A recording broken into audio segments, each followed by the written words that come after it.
started to see people sign up on our platform, on our website, that had email domains of businesses. So, someone working at a hedge fund, someone working at a bank. One is the MCP, which essentially stands for Model Context Protocol, which allows LLMs to understand our data more efficiently. So instead of it spending 2 minutes to understand the data and figure out what I'm asking for. Today we are exploring the future of financial data infrastructure, from API-first platforms and enterprise data pipelines to technologies powering AI-driven financial applications. At the end of the day, it's just a tool, right? And when you know how to use the tool properly, it works well. If you expect a tool to do absolutely everything for you,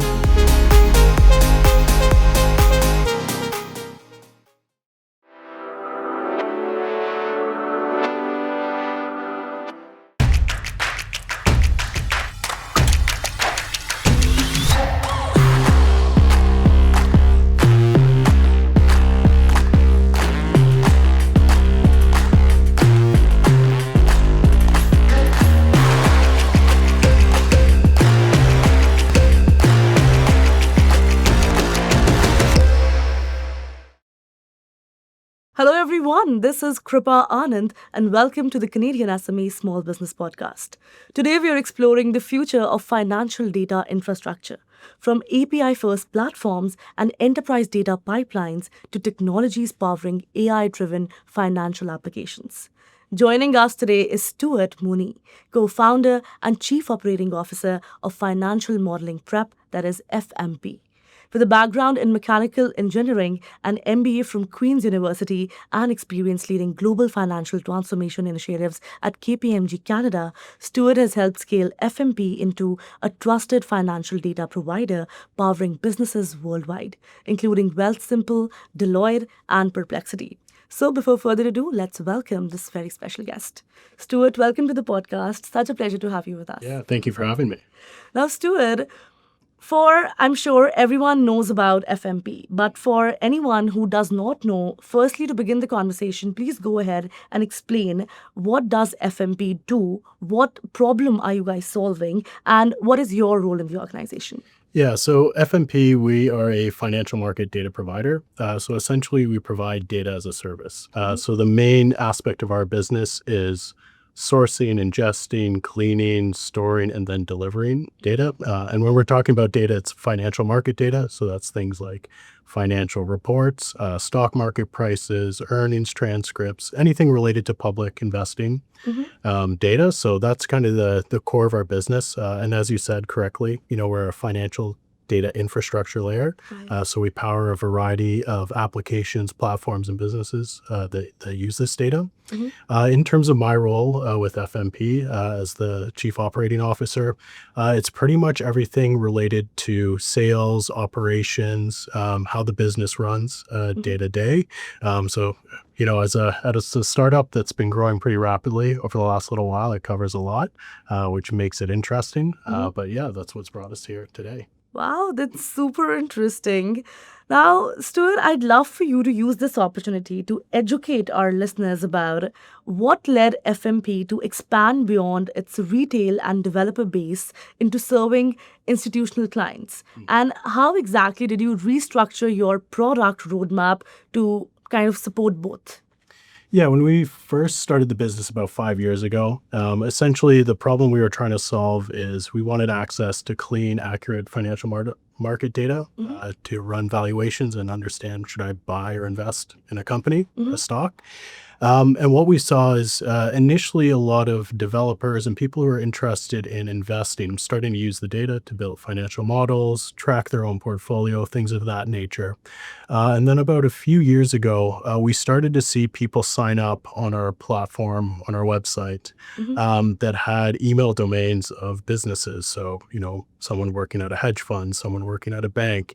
And that was kind of the first kind of clicking point, thinking, okay, if these people who are professional investors are using our data to make investment decisions, we're onto something. Right. So then kind of pushing that angle a little bit more.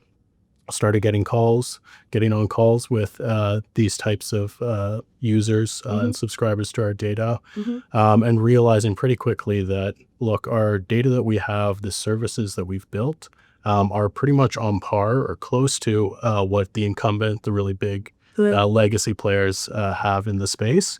So that's when I went to Jack, who is my co-founder, and said, look, we're 80-90% of the way there. If we push a little bit more, I think we can have data sets and a service and ultimately an infrastructure layer that can compete with the incumbents. And so over the last kind of 2 or 3 years, really started to push and kind of pivot how we go to market to serve kind of that institutional and enterprise space. And that's typically built on data accuracy. That's kind of non-negotiable. The infrastructure, so the ability to deliver that data timely, reliably, and then trust. They're looking for a partner more than just a face or something kind of behind the scenes. So that's kind of how we made the pivot to enterprise. Wow. Very well articulated. I think that approach, in a way, completely redefines how a fintech scales up market authority, right? Shifting your whole corporate messaging to targeted institutional buyers turns raw market data into an enterprise utility. So thank you so much for shedding light on that. Now, let's look closely at your prominent domestic milestones and examine what your latest high-profile partnerships reveal about your position in the Canadian ecosystem. So please go ahead and tell our listeners about what does your Wealthsimple partnership involve and what exactly does it signal about your enterprise client caliber. Yeah, that was kind of a big milestone for us, being a Canadian startup. Exactly. So firstly, a huge congratulations for that. Thank you. That was kind of a big kind of pinch yourself moment a little bit. Right. Landing Wealthsimple as a client, as a partner. It's a long process to get there. What had happened is about a year-long kind of back and forth and negotiation. And again, it goes back to kind of building the trust. They reached out to us saying we're interested in certain data sets that you have an offering for, which kind of was a testament to them seeing us work with, for example, Trading 212, a very similar platform out of the UK that uses our data. So they reached out, a typical kind of negotiation and discussion in terms of what data do they need, how can we provide them that data. And we ended up signing with them. This would have been about 3-4 months ago. And we're providing the Wealthsimple app with earnings data, which means if a company like Apple or RBC says we're releasing earnings on June 24th, we provide that calendar as well as the expected revenue and other earnings fields to give that investor, if you open up your Wealthsimple app and say, when is Apple reporting earnings? What are they expected to beat or miss? We're providing that information to Wealthsimple. So really a testament, if you think about people are making investment decisions based on this type of information. It was, again, kind of a big milestone to hit, and just a testament to what our team has built, kind of the quality and infrastructure layer that really supports kind of institutional level clients. Firstly, again, a huge congratulations and so much more power to you and your incredible team for everything that you've achieved so far. I think that's incredible validation of your engineering stability as well. Winning the trust of a platform managing billions in a consumer capital, it proves that your data pipeline matches the reliability of, legacy giants out there as well. So that's huge. Now, let's transition the conversation into the oncoming technological horizon and focus on how AI is rewriting the rules of data consumption. This conversation would have been incomplete without the mention of AI, right? Because at this point, it's not even a buzzword anymore. It's changing lives, it's changing industries every single day.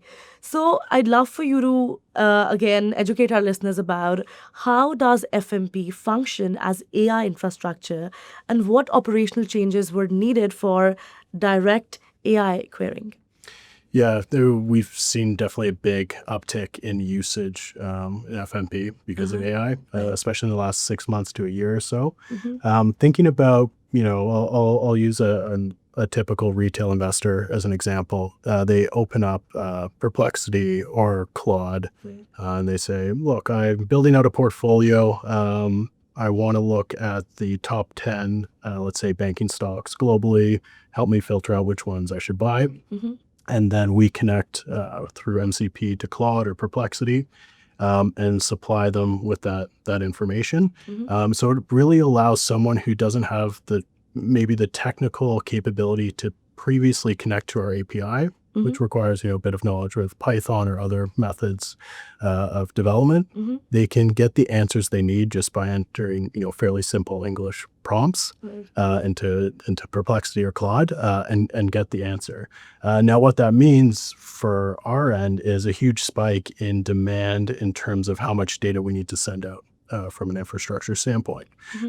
So our team, when we first started the business, we never knew we'd kind of hit, this level and scale at this point in time. But ultimately, we're planning for the eventual kind of scale we're at now. So the investment from the get-go of ensuring that our infrastructure layer was built to support, we're talking about hundreds of millions of queries every minute.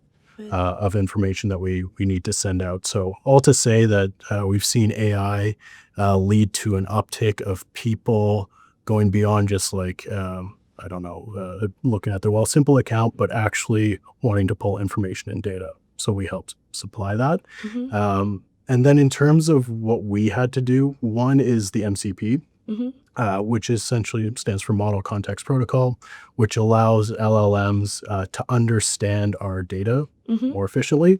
So instead of it spending 2 minutes to understand the data and figure out what I'm asking for, it takes, let's say, 10 seconds.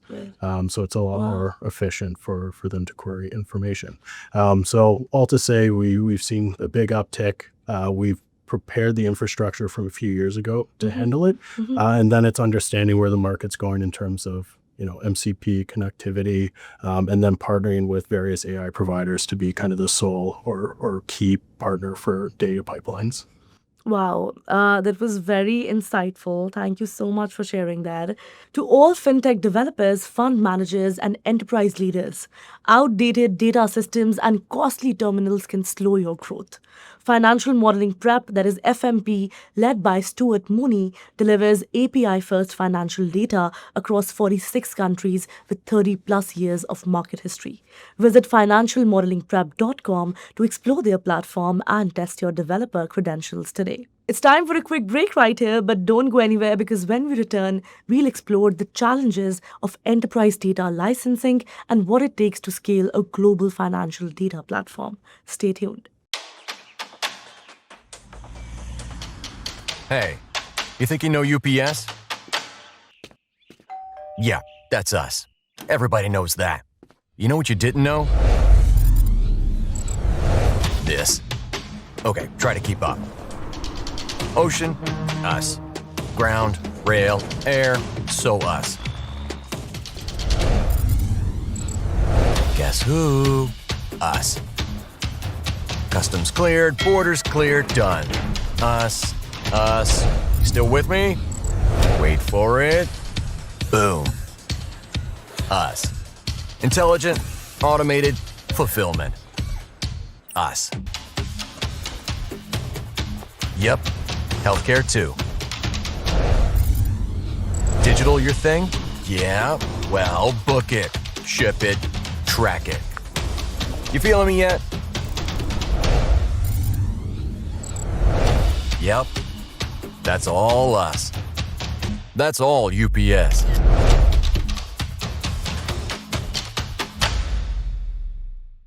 Welcome back. Let's dive into how enterprise data partnerships are built and the strategies that help technology companies grow while protecting their business. Let's do a little time travel. Imagine if I were to give you a time machine right now and we were to go 5 or 10 years into the future. When you get out of the time machine, how exactly do you envision AI changing not just this industry, but also your game at your organization? Where do you think, when you walk out of the time machine, where your company will stand?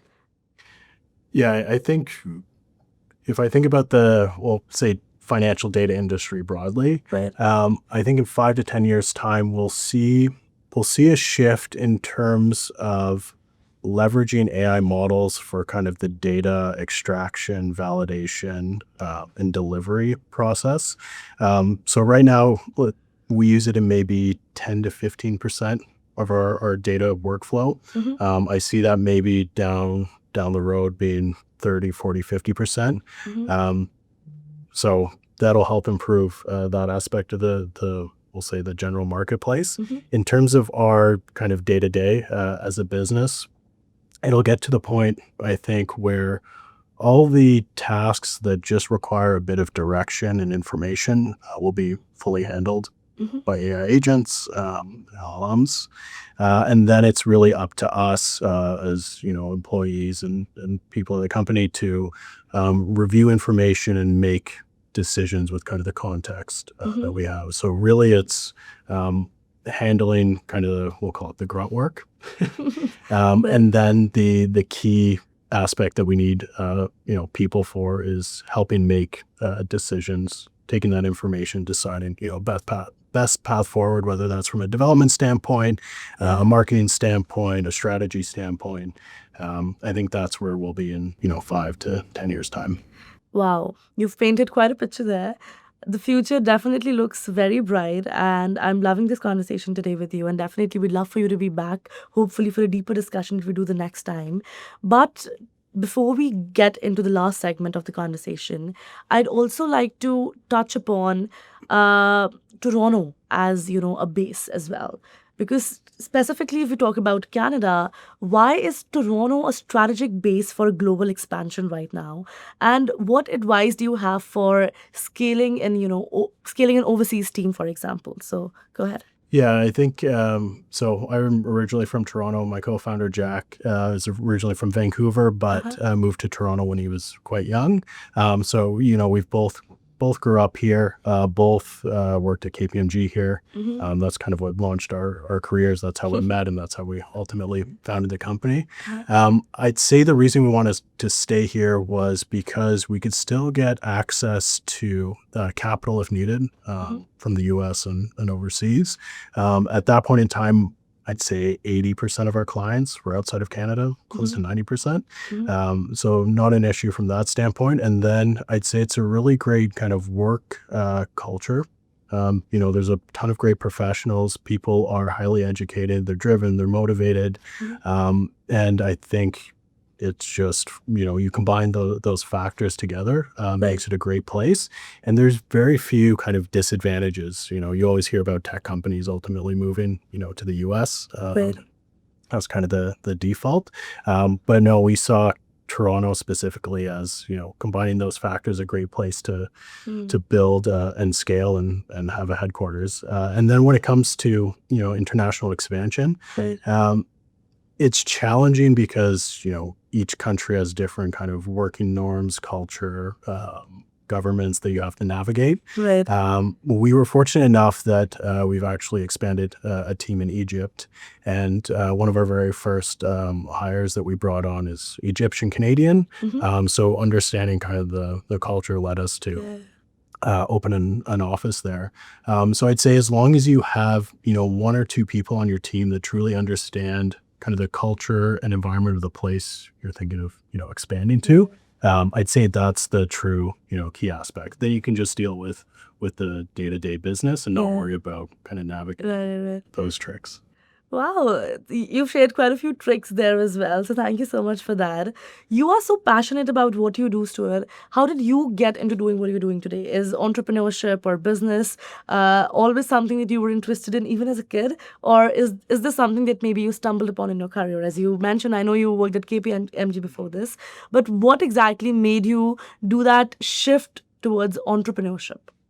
Yeah, I'd say, when I was in school, in university, I never really envisioned that I'd, start my own business or venture into entrepreneurship. I was very much down kind of the corporate path. Right. And then, though at that point in time, I, loved investing, from very early age. Okay. I was buying, selling stocks.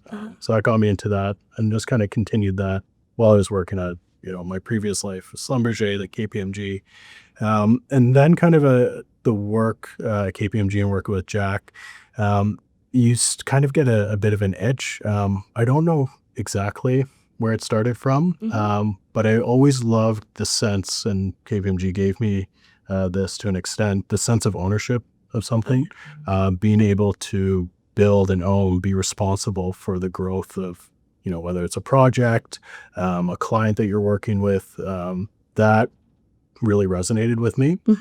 So just kind of timing led to this opportunity to take the leap and jump into it. And I think the best part about it, and I'd say the most rewarding, is honestly seeing us go from, Jack and myself to a team of now, 50 people, and we can say we helped, grow and build. And having people on the team is just, for me, that's a huge milestone and accomplishment. Definitely. I think people are any organization's biggest assets. So this is just another proof of your, amazing work that you've been doing and the culture that you've been building as well. As I said, I'm loving this conversation and we'd love for him to be back. But for now, today, before we let him go, Stuart, if there's last piece of advice that you have for our listeners today, something that you want them to remember specifically about AI, because a lot of people, they don't know how to navigate that in their headspace as well. So if you could whisper one thing into their ears, what would you say and why? I'd say don't be afraid, but be a little cautious with leveraging AI.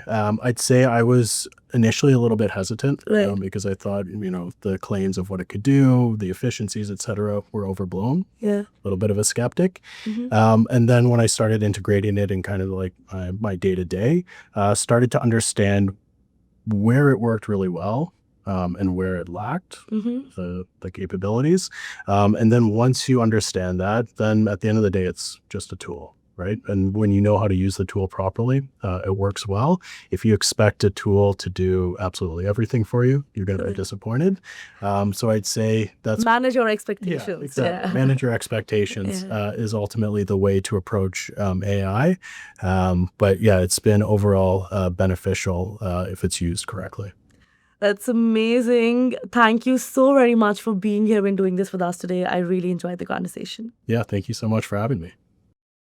All right, that was Stuart Mooney from Financial Modeling Prep, that is FMP, showing us how to collapse the high overhead of legacy financial terminals, position data infrastructure to feed autonomous AI search engines, and navigate high-stakes enterprise licensing agreements to protect small business margins in 2026.